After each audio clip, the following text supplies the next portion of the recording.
Hello বন্ধুরা, আমি পূর্বা। আজকে তোমাদের সামনে নিয়ে চলে এসেছি আমার জন্মদিনের একটা সুন্দরতম দিন তোমাদের সাথে শেয়ার করব বলে আমিও প্রচণ্ড পরিমাণে এক্সাইটেড ছিলাম।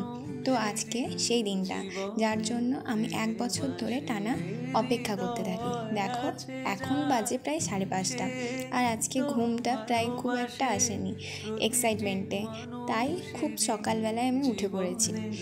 আর দেখো, ব্রাশ নিয়ে বারান্দায় চলে এলাম প্রকৃতিটাকে দেখতে। সুন্দর না? দেখো, ভোরবেলায় আমরা সাধারণত কেউই উঠতে পারি না, কিন্তু ভোরবেলায় ওঠাটা আমাদের স্বাস্থ্যের পক্ষেও ভালো আর আমাদের মনের পক্ষেও ভালো। তো তারপরেই আমি সব কিছু করে নিয়ে ফ্রেশ হয়ে গানে বসে গেলাম। এ তো আমার গান হয়েও গেল।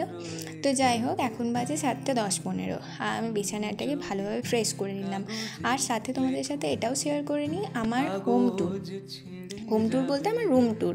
তো যাই হোক, আমি এটা দেখো, পুজোর জন্য সবারই বাড়িতেই যেমন ঘর ছাড়াছাড়ি হচ্ছে, আমাদের বাড়িতেও তেমনই ঘর ছাড়াছাড়ি হচ্ছে, তাই আমি তোমাদের সাথে রুমটাকে শেয়ার করে দিলাম। আর এই যে আমাকে দেখে নাও। আর এইগুলো হচ্ছে আমার বাড়ির পর্দা, এগুলো এখনও অবধি আমার টানানো কমপ্লিট হয়নি, তাই আমি এগুলোকে এখানে রেখে দিয়েছি। আর এদিকে দেখো, আমার কিন্তু টেবিল ক্লথটাও এখনও পাতা হয়নি। এখন থেকে যদি সমস্ত কিছু পেতে দিই, তাহলে কিন্তু আবার পুজোর আগে সমস্ত রকম ঝুল, মাকড়সা সমস্ত কিছু আবার পড়ে যাবে। তো দেখো, সকালবেলায় জল খাওয়াটা তো সত্যিই উপকারী, আর আমি খাইনি, তাই আমাকে একবার খেতেই হলো।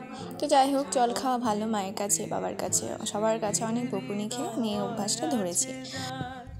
সে তো ভালোবাসে প্রতিটি মানুষেরই জীবনে প্রেম আসে। শান্তিটাকে একটু অনুভব করছি, যেহেতু এত সকালে কোনো দিনই উঠি না, তাই আজকে উঠেছি, তাই এই জিনিসটা ভালো লাগছে। আর ভাবছি যে মানুষ যখন ছোট থাকে, তার জন্মদিনের জন্য মানুষ কতই না আনন্দে থাকে যে একটা বছর পর একটা দিন আসবে, কিন্তু মানুষ যতই বড় হতে থাকে ততই তার যে আনন্দটা, সেটা কিন্তু চলে যায়। এটা আমি এখন বুঝতে পারছি। তো যাই হোক, সব কিছুই মানিয়ে নিতে হবে, এটাই হলো জীবন। তো তারপরে দেখো, মা কাকিমারা সমস্ত কিছু কাজ করে নেওয়ার পর আমাকে যদিও বা বলেনি যে পনিরটা করতে, আমি বলেছিলাম যে আমি পনিরটা আজকে বানাবো ফার্স্ট টাইম। ফোন দেখে দেখেই হোক, আমি কিন্তু বানিয়েছিলাম। আর এদিকে দেখো, পায়েস চাপিয়েছে মা, তাই পায়েসটা আমাকে বারবার একবার দেখতে বলছিল। তো এই দেখো, এখানে কিন্তু আমি লবঙ্গ, তারপরে দারচিনি ছিল না, লবঙ্গ আর সাথে আনাজ রেডি করেই রেখেছি। আর এদিকে পনিরটা আমি একটা তেলে ভাজতে দিয়ে দিলাম। তোমরা কি করবে? তোমরা যদি তেলটা প্রথমেই কড়াইয়ে না দিয়ে থাকো, তাহলে ফার্স্টে একবার লবঙ্গ আর সাথে যদি গোটা ওই গোলমরিচ থাকে, তাহলে গোলমরিচ আর ওই আনাজ 3টেকে একসাথে ভেজে নেবে শুকনো কড়াই। তারপর তেল দেবে, তেলের মধ্যে পনিরটা দেবে, পনিরটা ভেজে নেবে লাল লাল করে, যেন একদম লাল লাল করবে না, তাহলে একটু অসুবিধা আছে, একটু হালকা লাল লাল করবে।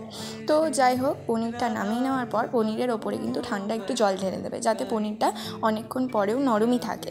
তো এদিকে দেখো, আমি পায়েসটা একবার করে দেখছি, আর এদিকে আমি পনিরটাও তৈরি করছি। আমার কিন্তু পনিরটাকে নামিয়ে জল ঢালা হয়ে গেছে তার মধ্যে।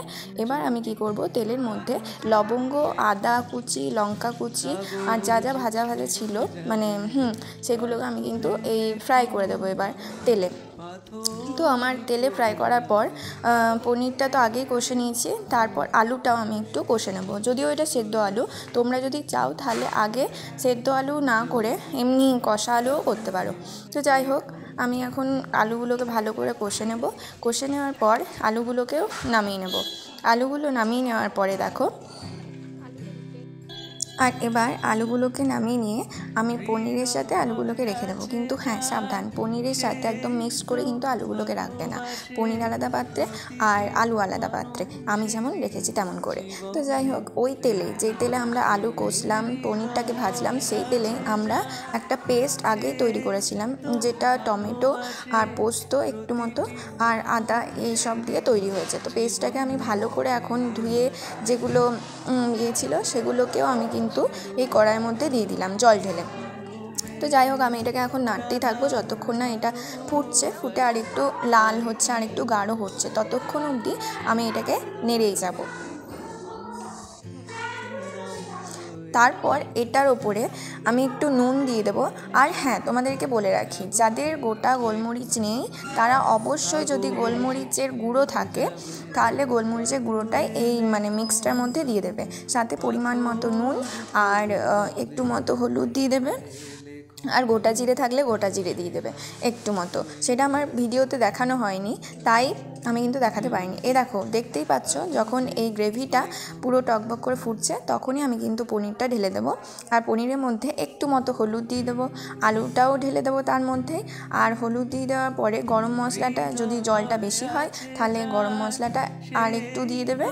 আর যদি তোমার কি বলে গোলমরিচটাও চলে যায় অতিরিক্ত জলের কারণে, তাহলে গোলমরিচটা আর একটু ছিটিয়ে দেবে। সাথে নুনটা একবার টেস্ট করে দেখে নেবে যে ঠিক আছে কি না। আর এই দেখো, আমার এখানে পায়েসও হয়ে গেছে, ভালো কিন্তু গন্ধ বেরিয়েছে। যাই হোক, আমার চান করা হয়ে গেছে, আর ওইদিকে পনিরও রেডি, আর আমার ভাতের থালাও পুরো সাজানো, বার্থডে স্পেশাল মেনু। এই তো আমার চানও হয়ে গেছে। আর আমার আজকে মেনু হচ্ছে ডাল, পনির, পায়েস, আলু ভাজা, আলু সেদ্ধ আর ভেন্ডি ভাজা। তো যাই হোক, এইটুকুই, কারণ আজকে বৃহস্পতিবার বলে কিন্তু আমিষ কোনো দিনই ঢোকে না। তো যাই হোক, আমি কিন্তু খেয়ে নিয়ে বিকাল দিকে একবার ওপরে চলে এলাম। কেন বলো তো, গেস করো। আমি রেডি হতে চলে এলাম, যেহেতু আমার কেক কাটিং হবে তাই আমি তাড়াতাড়িভাবে রেডি হতে চলে এসেছি। আর বুনি আর কাকু গেছে বাজারে, কেননা কেক আনতে। তো যাই হোক, দেখো, আমি কিন্তু আমার সাজগোজের জিনিসগুলো এখানে সমস্ত কিছু রেডি করে রেখেছি। এই তো দেখো আমার ফুল লুক, আমি কিন্তু রেডি হয়ে গেছি। কেমন লাগছে অবশ্যই কমেন্ট বক্সে জানিও। তো দেখো জামাটা কীরকম সেটাও কিন্তু তোমরা কমেন্ট বক্সে জানাবে। তো এই তো আমি রেডি হয়ে গেলাম। রেডি হয়ে যাওয়ার পর কিন্তু আমি শুরু করে দিয়েছি কেক কাটিং। তো যখনই আমি কেক কাটিং করতে যাব তখনই গেল কারেন্টটা।